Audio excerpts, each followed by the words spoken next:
What's up, guitar players? Today I'm going to be taking you through a really simple and efficient way to start crafting your solos in a way that exudes the John Mayer flavor, the John Mayer style, the texture that we associate with his style of playing. And like I said, this is going to be super simple. I will say that intermediate players will probably have the easier time taking everything I'm about to show you and injecting it into their playing straight away.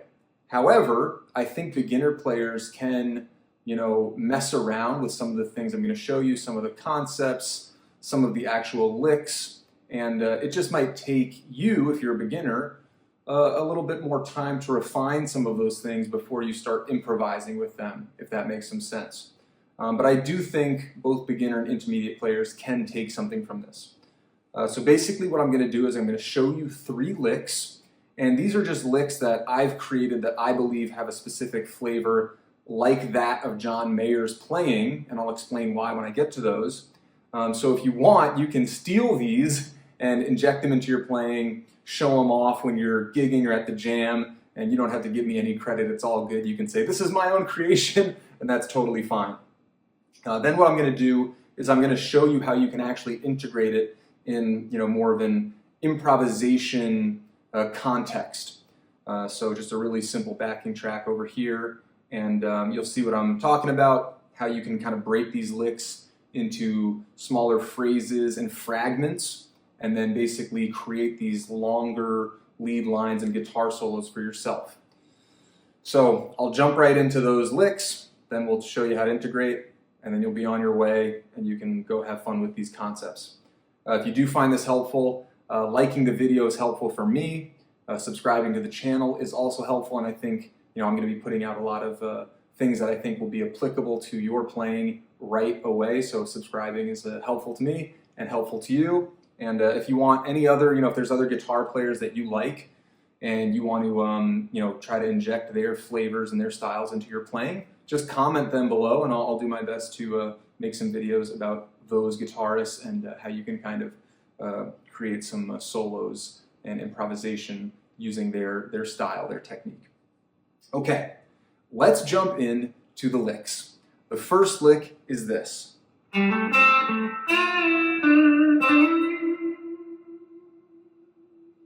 Here's the first lick. I'm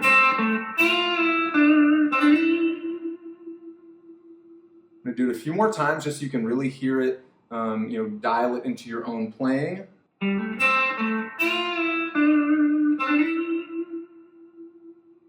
Let's do it one more time.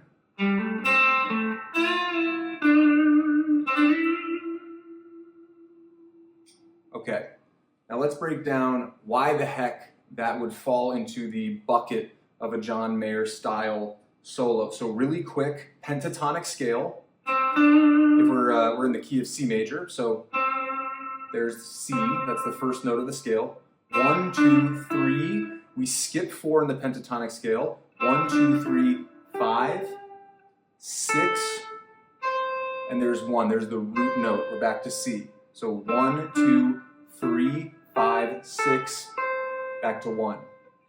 All right, for me, I think, because John Mayer takes from so many blues players, there's a lot of pentatonic, playing inside of those styles, right? Think Stevie Ray Vaughan, things like that. What I think John Mayer does a really great job of, and what I think makes it sound like a specific John Mayer style, is integrating. There's the 4 of the C major scale, so instead of skipping over it, and that's what we're doing in this lick. We're bending, it's a slight bend from 3 to 4, from E to F. And there's, what we're trying to do, I'm not saying, I'm on that class of guitar playing, but being really clean with your slides, being clean with your hammer-ons, your pull-offs, etc., etc. That's an important part, of course, to his playing as well. This isn't going to be, punk era guitar solo, heavy distortion, some of our blemishes will be covered by distortion, things like that. We want to be super clean when we're trying to, emulate the John Mayer style, the John Mayer sound. Okay, so there's lick 1. Lick 2 is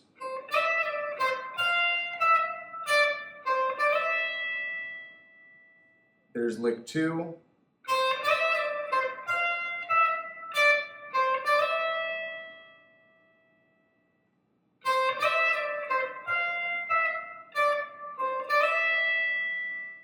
One more time.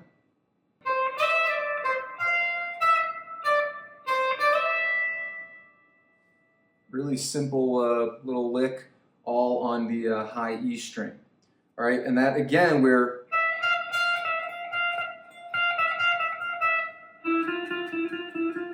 incorporating that 4, the 4th note in the C major scale, and that's going to give it that major tone. All right, so there's lick number 2. Again, excuse me on the hiccups. I don't have tabs around me. I will be obviously flashing them. You will have already seen them, but I'm going off of my own memory of these licks. Okay, lick 3.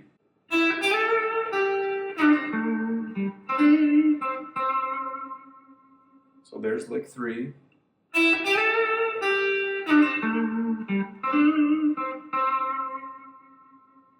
Really important to take your time on this one.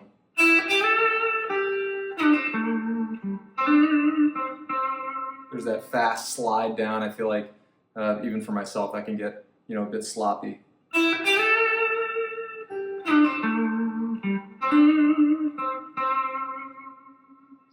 And now there's no major tone specifically inside of that lick. Of course, John Mayer doesn't throw that tone into every single one of his solos, into every single lick that he plays.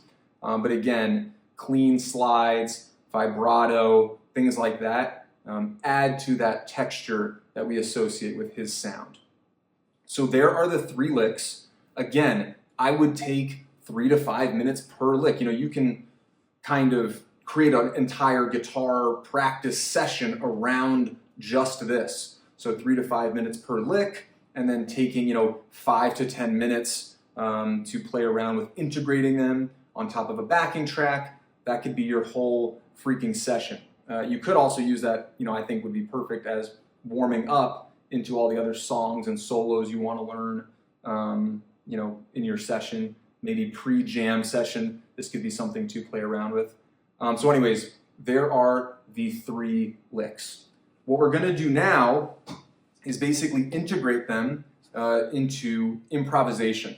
And I'll show you exactly how to do that. I will link, I'm pointing down because it's going to be in the description, I'll link my favorite backing track channels on YouTube and scroll through them, look for things that are in either C major or A minor, and these licks will be layered over those nicely. These flavors, these tones, everything like that will be layered on top of those nicely. I'm using a loop pedal so that I don't get pinged by YouTube for copyright issues. And listen, I didn't spend a gazillion hours making this loop, so forgive me if it's a little rough, but let's go ahead and jump in to integrating this into our own playing.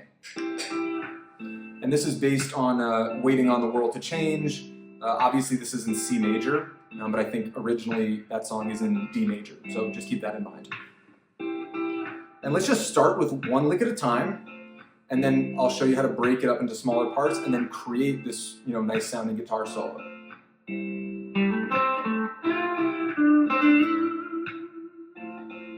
And you want to pause on it and get the immediate feedback. Did that sound great? Is there some way I can clean that up? Yeah, probably. I don't need to rush.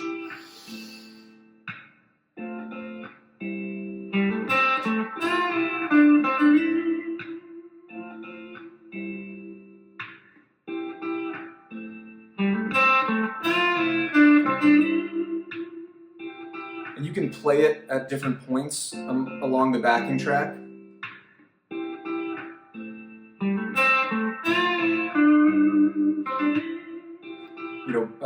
Pause in certain places. It doesn't have to be the exact tempo we played through the lick.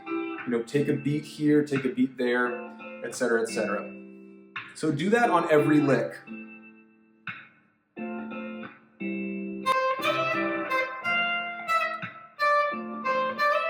There it is. So again, you want to take that time to hear that out, feel that out.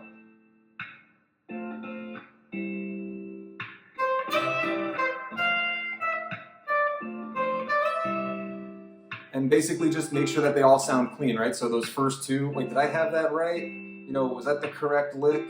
Maybe not. Take a second, pause on it, and you know, correct yourself, refine from there. Lick 3.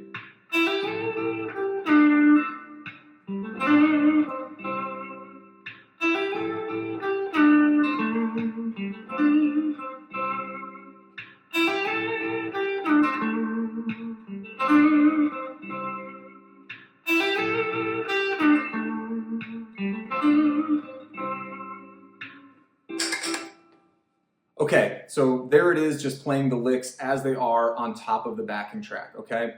On top of the loop, whatever, however you want to go about it. All right, now already I would give myself some immediate feedback. Okay, there's some places where I could clean it up. Obviously, you know, the first time I went through lick 3, I completely, you know, whiffed on a note. It's good to have those moments in practice because A, you recognize you can move past them. You know, don't, you know, beat yourself up if you miss a note, if you have kind of a whiffed note, whatever. Those things happen. You don't want to linger too long on that and try to auto-correct by going too fast. That's a huge issue you see a lot with beginners and with advanced people. You know, oh shoot, I made a mistake in front of people. All of a sudden I'm going to try to get really fast and then more mistakes happen and you want to avoid that, all right? So there's just the licks. Now, here's how we're going to take them and create more unique solos so that you can, you know, go away from the licks, but use them as kind of a template, a base of support. Right? There's just the first part of that first lick.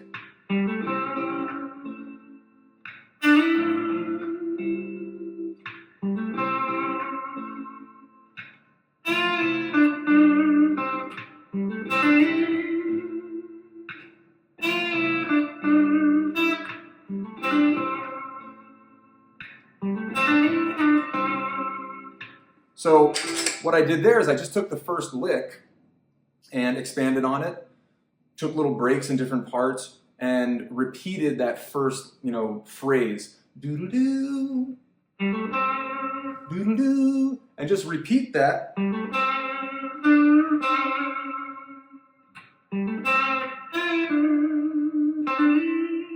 Excuse my guitar faces, but you can take, you know, each lick and just use it as a template. And then you can start integrating more of them.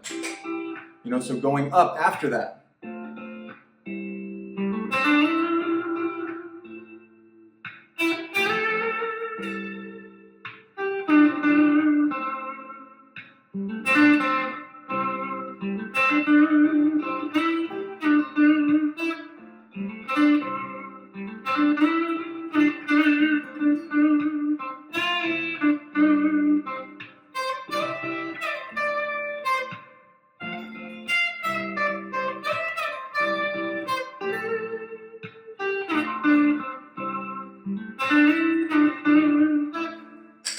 Okay, you get the idea.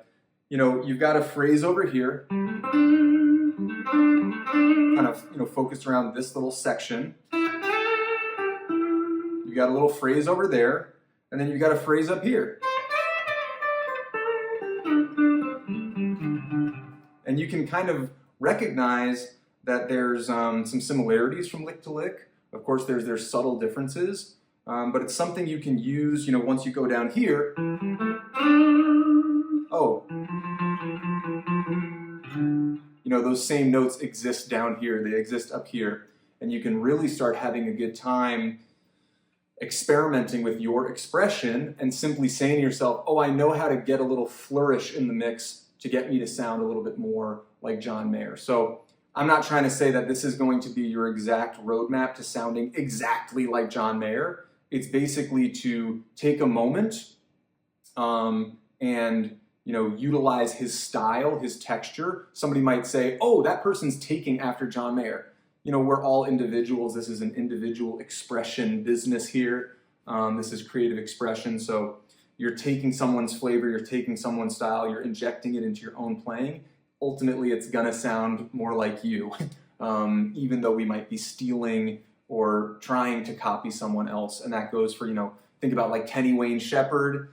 For those of us who are really deep in the weeds, you will be able to tell those differences between Kenny Wayne Shepherd, even though a lot of his stuff is emulating Stevie Ray Vaughan, and certainly there's a lot of people who try to emulate Stevie Ray Vaughan, and you're just always going to know Stevie Ray when you hear Stevie Ray. So go ahead, take those licks, run through them, make sure they're under your fingers, take your time, right? Even I feel like, oh gosh, I was a little rushed. Sorry about that, everyone.